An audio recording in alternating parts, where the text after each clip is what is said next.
Salam sejahtera. Fizik tingkatan 4. Bab 1. Kuantiti fizik.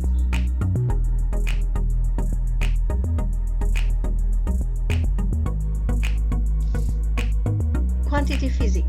Setelah mempelajari pembelajaran hari ini, diharapkan semua pelajar mendapat objektif pembelajaran. Menhuraikan semua kuantiti fizik yang ada. Kriteria kejayaan. Pertama, menerangkan kuantiti fizik. Kedua, menerangkan dengan contoh kuantiti asas dan kuantiti terbitan. Ketiga, memerihalkan kuantiti terbitan dalam sebutan kuantiti asas dan unit asas SI. Keempat, menerangkan dengan contoh kuantiti skala dan kuantiti vektor. Kuantiti fizik. Kuantiti fizik adalah kuantiti yang dapat diukur. Contoh kuantiti fizik adalah panjang, jisim, masa, berat, tekanan, arus dan daya. Terdapat 4 kuantiti fizik. Pertama, kuantiti asas, kuantiti terbitan, kuantiti skala dan kuantiti vektor.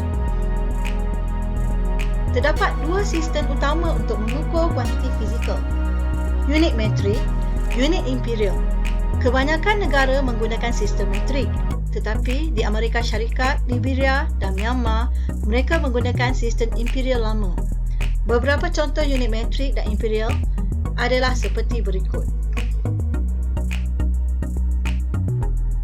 Ini adalah contoh unit metrik dan unit imperial. Ada panjang, jisim, suhu, luas, laju atau hal laju, tekanan.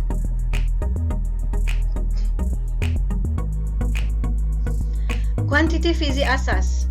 Kuantiti fizik asas adalah merupakan kuantiti fizik yang digunakan sebagai asas untuk pengukuran dan tidak dapat diperolehi daripada kuantiti fizik yang lain. Terdapat 7 kuantiti fizik asas seperti yang ditunjukkan dalam jadual berikut. Panjang, jisim, masa, arus elektrik, suhu termodinamik, kuantiti bahan, keamatan, berluminositi. Kuantiti fizik terbitan. Kuantiti terbitan adalah kuantiti fizik yang boleh diperolehi daripada kuantiti asas melalui operasi pendaraban atau pembahagian, operasi atau kedua-duanya. Terdapat beberapa contoh untuk kuantiti fizik terbitan seperti yang ditunjukkan dalam jadual berikut.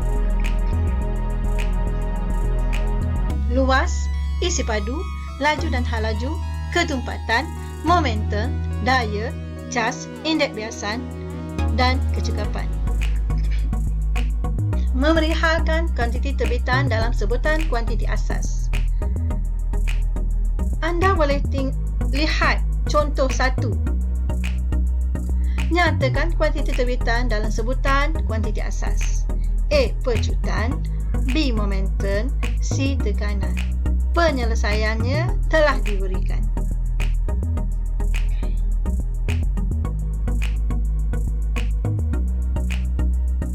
Kuantiti skala. Kuantiti skala adalah sebarang kuantiti yang mempunyai saiz magnitude sahaja. Contoh kuantiti skala termasuk jisim, masa, panjang, suhu, tenaga kerja, kelajuan dan tekanan.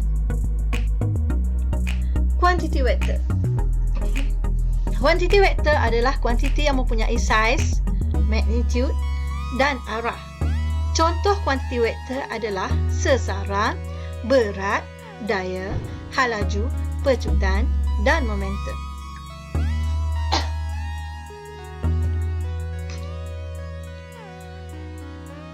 Subtopik berikutnya, penyiasatan saintifik. Setelah mempelajari pembelajaran hari ini, diharapkan semua pelajar mendapat objektif pembelajaran, membuat kesimpulan dari graf, kriteria kejayaan, mentafsir bentuk-bentuk graf untuk menentukan hubungan antara dua kuantiti fizik,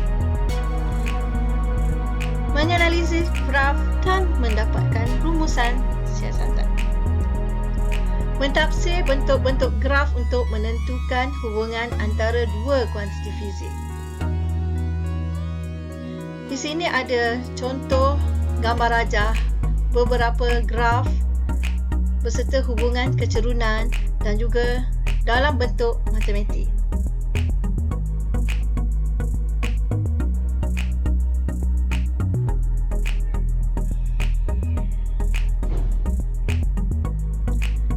analisis graf untuk mendapatkan rumusan siasatan. Berikut adalah beberapa perkara yang penting dilakukan apabila melukis graf.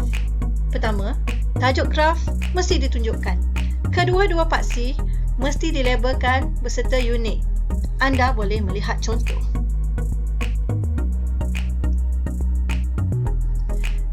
Kedua, skala yang sesuai mesti dipilih. Contoh, skala yang sesuai ialah 1.1, 1:1. Contoh skala yang sesuai ialah 1:1, 1:2, 1:5, 1:10, 1:100 dan sebagainya. Skala tak sesuai atau ganjil 1:3, 1:4, 1:6, 1:7, 1:30 dan sebagainya. Skala dipilih supaya graf dilukis meliputi sekurang-kurangnya 50% daripada saiz kertas graf. Anda boleh melihat contoh.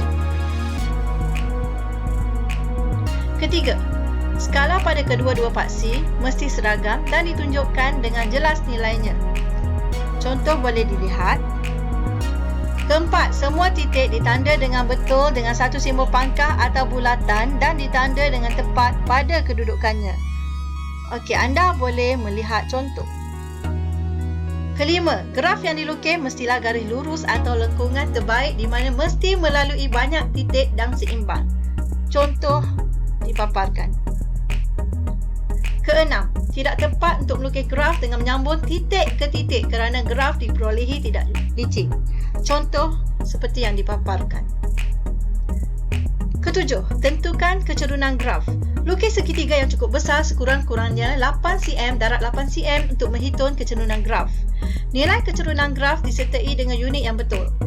Kecerunan graf adalah M Y2 tolak Y1 per X2 tolak X1 sama juga unit pada paksi Y bahagi unit pada paksi X. Contoh seperti yang dipaparkan. Ke-8, tentukan luas di bawah graf untuk mewakili nilai kuantiti fizik tertentu. Lorek kawasan tersebut dan tentukan bentuknya dan hitungkan kawasan tersebut dengan menggunakan rumus luas dan letak unit yang betul. Contoh seperti yang dipaparkan.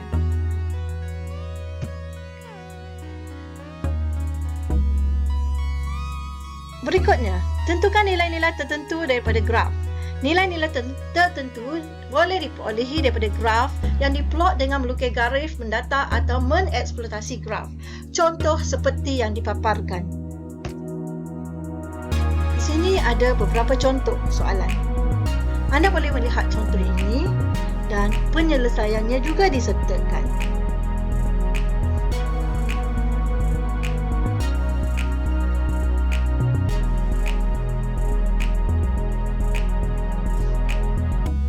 Ini juga contoh yang disertakan.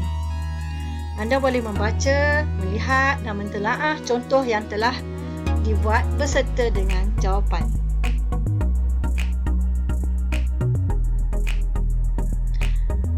Di sini saya sertakan juga satu contoh eksperimen, iaitu eksperimen untuk menentukan hubungan antara tempoh ayunan bandul dengan panjang, di mana ada interferen, inferen, hipotesis, tujuan eksperimen, pembalik ubah eksperimen, prosedur, menjadual data, menganalisis data.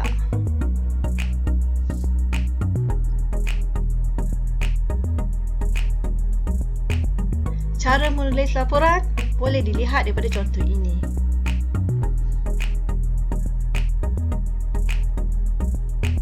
Diharap bermanfaat untuk anda semua. Rujukan: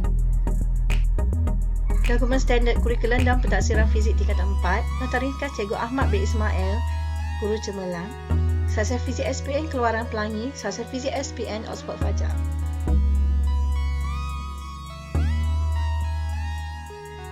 Sekian, semoga anak-anak pelajar memperolehi ilmu manfaat dalam PDPC ini. Untuk penilaian sendiri, boleh jawab soalan di link di bawah. Selamat mencuba. Semoga berjaya.